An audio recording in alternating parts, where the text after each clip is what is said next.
Morning phone, the unasked question.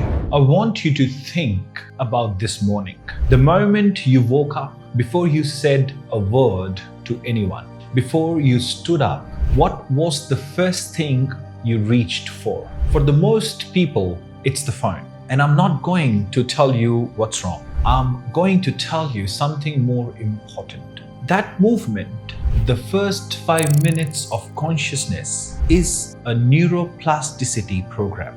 Every morning, whether you know it or not, you are running a program on your brain.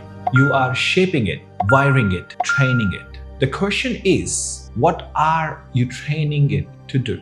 Most people are building a brain they did not choose because they did not know they were building one at all.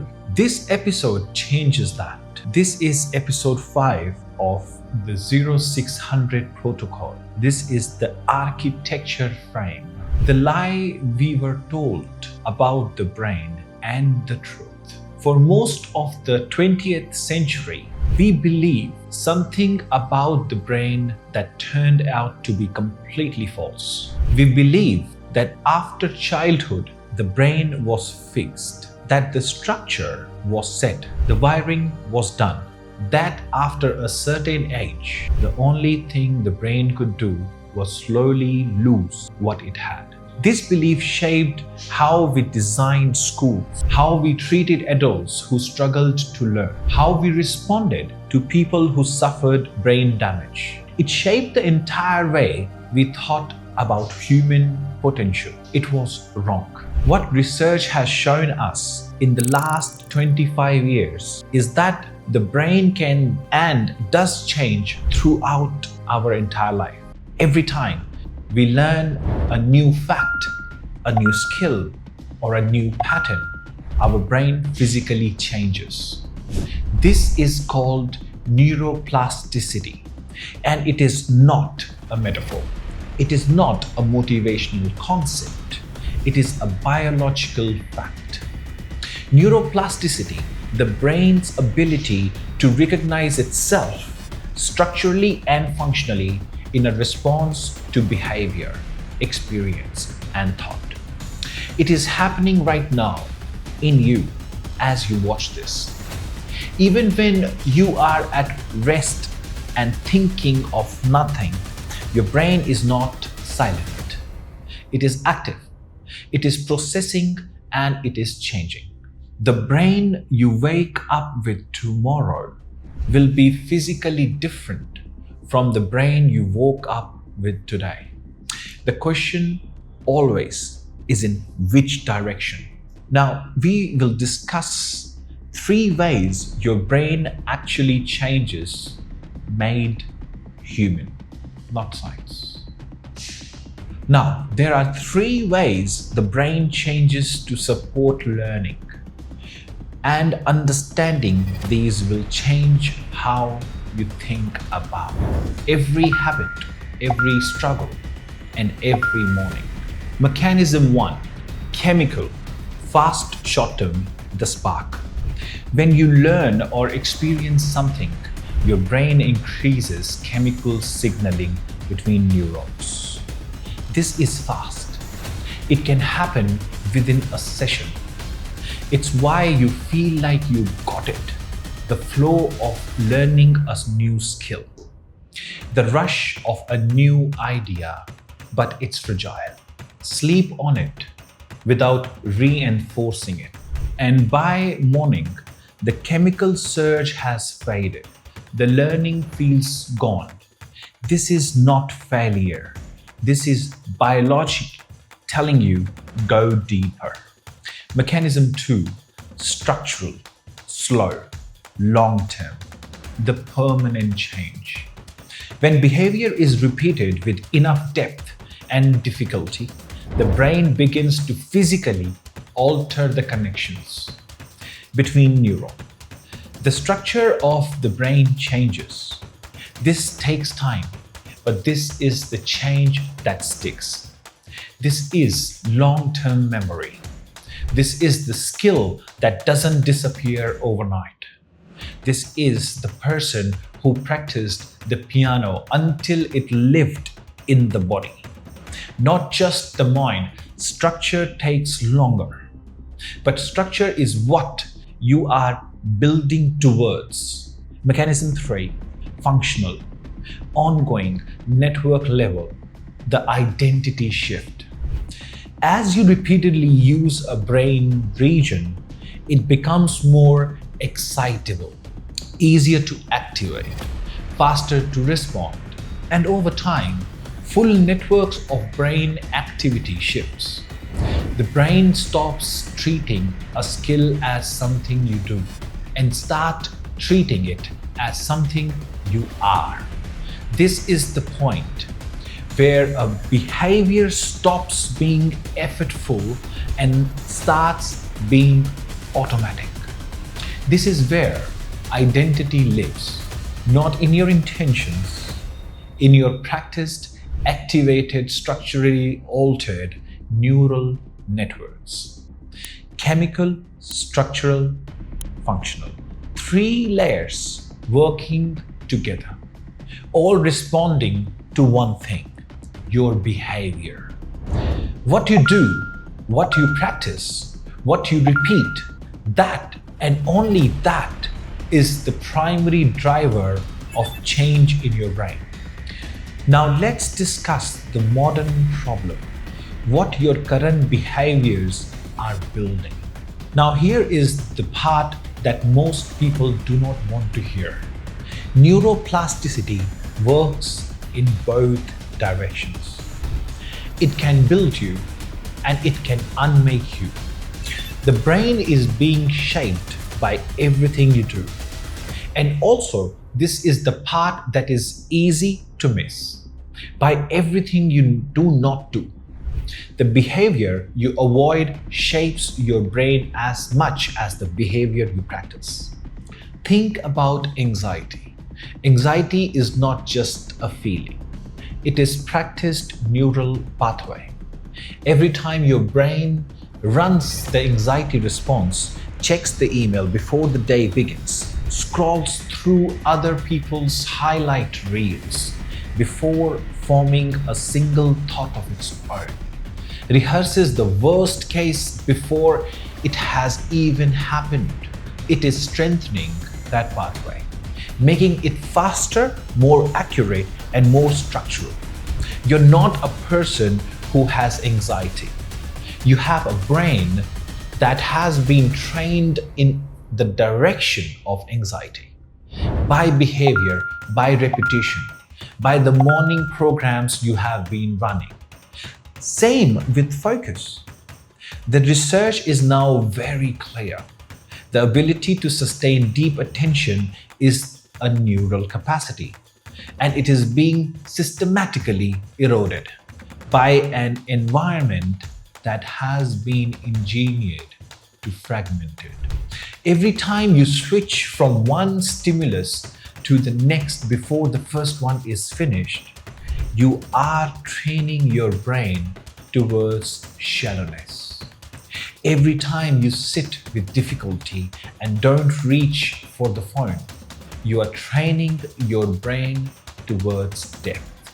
These are not character flaws. These are neuroplastic outcomes. Your environment is running a neuroplasticity program on your brain 24 hours a day. The question is whether you are designing that program or whether someone else is designing it for you. Now let's talk about the struggle principle. Why comfort is the enemy. Now here is the piece that changes how you practice anything. Research has shown something that goes against everything. The modern culture is optimizing you for increased difficulty, increased struggle during practice leads to both more learning and greater structural change in the brain. Not less struggle, more struggle. The difficulty is the mechanism. The resistance is the signal that structural change is occurring.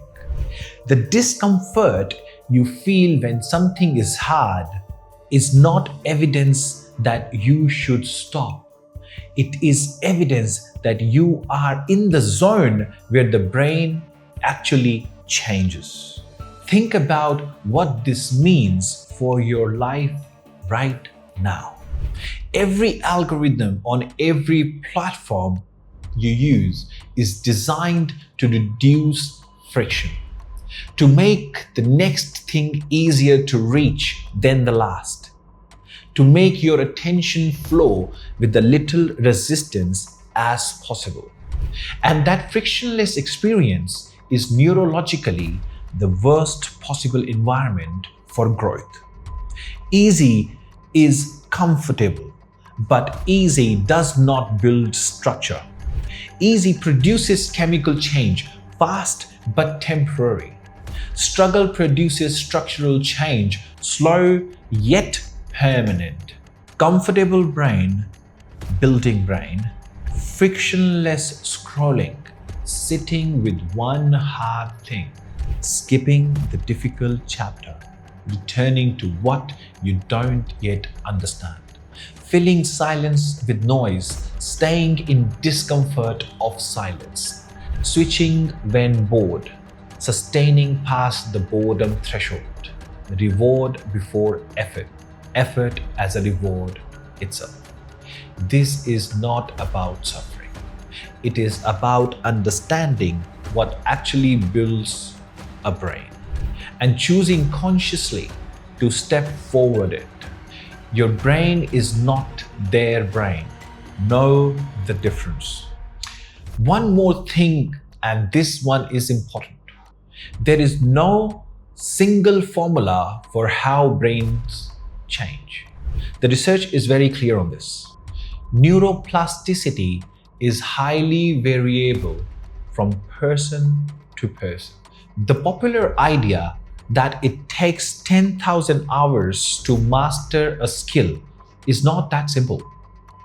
For some people, it will take more. For others, far less. What matters is not the hours. It is the match between the practice and this specific brain. You may find that learning music comes easily to you, and learning a new language feels impossible. It does to me. Or the reverse. This is not willpower. This is the unique structure and the function of your particular brain.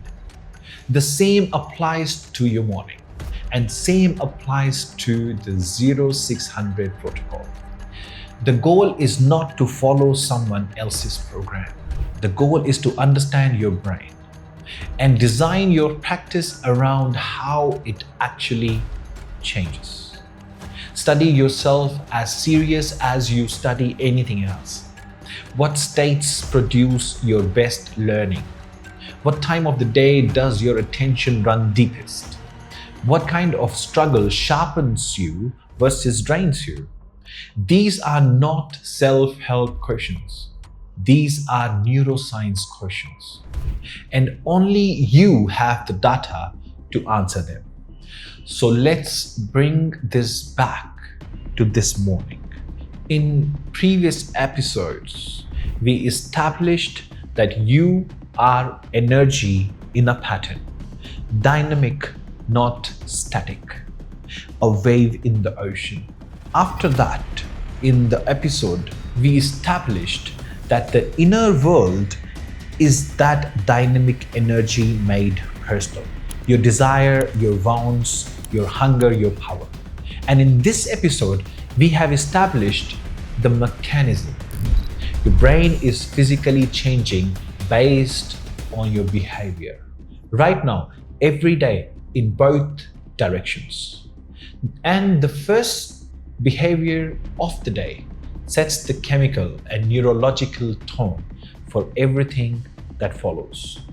The first input your brain receives upon waking determines which network activates first, which pathway gets reinforced, which identity, reactive or conscious, becomes the run. This is why the morning matters. not for productivity, not for discipline. The morning is the window in which you choose which brain you are building today.